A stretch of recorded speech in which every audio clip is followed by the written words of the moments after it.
Sepele, hanya karena sakit hati ditegur sering menerobos masuk komplek perumahan elit, seorang pria bersama keponakannya menantang duel petugas security komplek. Tragis, keduanya akhirnya justru tewas terkena tusukan senjata tajam sang security.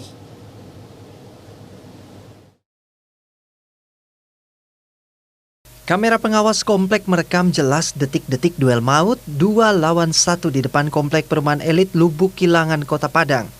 Duel berlangsung mengerikan karena pelaku membawa senjata tajam. 2 orang, paman dan anak, mengeroyok seseorang yang belakangan diketahui merupakan security komplek perumahan elit di TKP.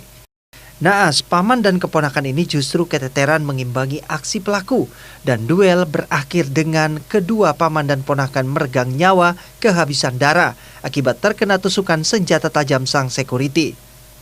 Sementara sang security melenggang dengan santai meninggalkan kedua korban sekarat.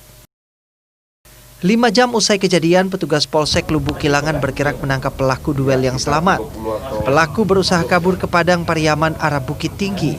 Dari keterangan pelaku, duel maut dipicu sakit hati kedua korban yang tak terima ditegur pelaku karena kerap menerobos masuk ke perumahan elit di TKP.